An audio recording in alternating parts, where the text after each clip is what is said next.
Vous avez fabriqué du savon, mais vous observez une délimitation de couleur entre l'extérieur du savon et l'intérieur. Ne bougez pas, je vous explique pourquoi si vous avez cette décoloration. Alors, est-ce que c'est grave et comment l'éviter? Cette différence de couleur, vous l'observez sur tous les savons qui sont découpés de votre barre. Si on regarde ce savon, d'aspect, il est parfaitement normal, la couleur est uniforme. Mais on va voir qu'à la découpe, on va avoir une petite surprise.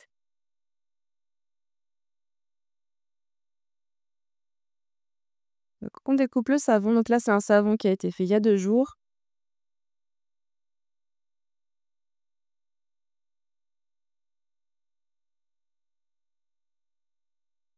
Et on voit qu'à la découpe, eh bien, il y a une légère, différence entre l'extérieur du savon, où il y a vraiment une bande plus foncée, et l'intérieur du savon qui paraît beaucoup plus clair. On a ça sur toutes les faces du savon à la découpe. Donc c'est vrai qu'on a le droit de se demander: «Est-ce que c'est normal d'avoir cette délimitation ou pas?»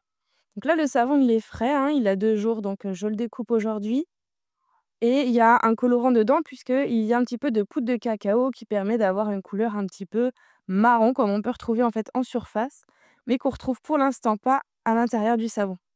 Donc en fait, la délimitation, c'est ni plus ni moins le fait que le savon, il a commencé déjà à sécher légèrement sur les côtés puisque c'est les faces qui vont être le refroidi le plus rapidement possible, alors que l'intérieur, lui, il est encore frais. Donc, quand vous avez une délimitation comme ça sur un savon, il faut pas vous inquiéter, il faut juste le laisser sécher et il retrouvera un aspect, parfaitement normal. Donc je vais vous montrer avec, donc ici on a un savon que je découpe aujourd'hui et je vais vous montrer le même savon, mais plusieurs semaines de séchage plus tard. Et voilà, donc là ce savon-là, il a 2 mois de séchage. Sa couleur, elle est uniforme, hein, comparée à la version à gauche. Alors il est un peu réduit, hein, parce qu'il y a eu le séchage en cours, mais vous voyez que la couleur est devenue parfaitement uniforme. Donc il faut juste laisser le temps au temps et laisser sécher votre savon. Vous verrez, il deviendra uniforme et la délimitation entre le contour et l'intérieur n'existera plus.